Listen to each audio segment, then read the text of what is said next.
All right, technical debt is a known problem for most businesses out there. However, knowing about it and resolving it are two very different things. OutSystems believe there is a way to unleash innovation across even the most outdated legacy environments. And for more, let's bring in Paul Arthur, Regional Vice President. Welcome into Ticker News today. Thanks for having me, Adrian.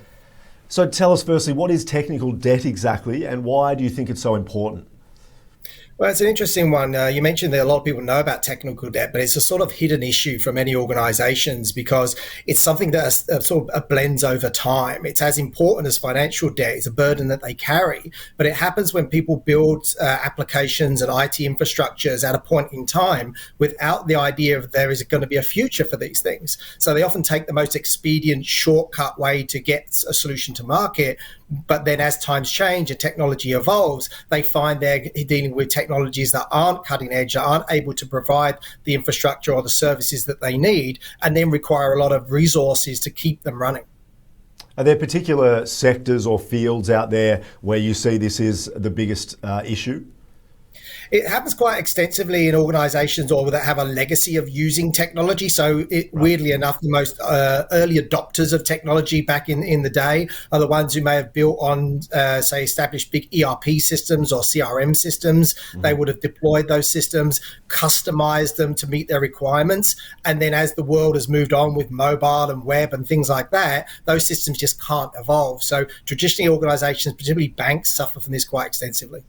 Yeah, well, I suppose if you're an early adopter, it's hard to know the point where you need to kind of innovate. It's a huge change, of course, and I suppose that leads me into the next one. What are the biggest challenges to actually delivering innovation for most businesses, would you say?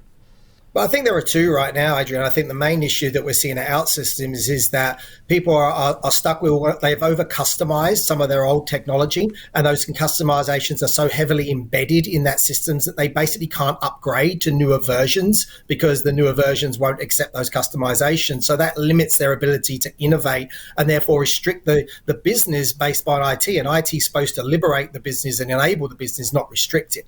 The second issue we're seeing as well is obviously the skills shortage that's hitting particularly Australia at the moment with the borders being closed. What we're finding is that people are having to allocate resources to work on these old sort of technologies, and then that doesn't free up, and there aren't enough people to work on the innovative business change resources that they want to. And one of the reasons for that is they're still trying to hand code. They're still trying to, software development is probably one of the most labor intensive processes still out there. We really haven't adopted the automation and the AR enabled technologies that are available through things like OutSystems platforms enough to free up people to stop the mundane work of building applications and services and actually work on the innovative pieces. So just to finish, how are you helping at OutSystems in particular when we talk about these issues here?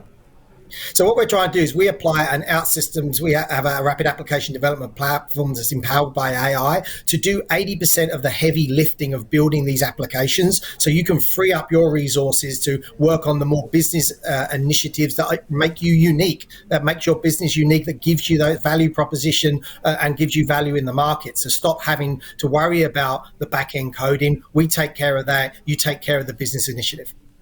Paul, great to chat today. How can we learn a little bit more and stay in touch?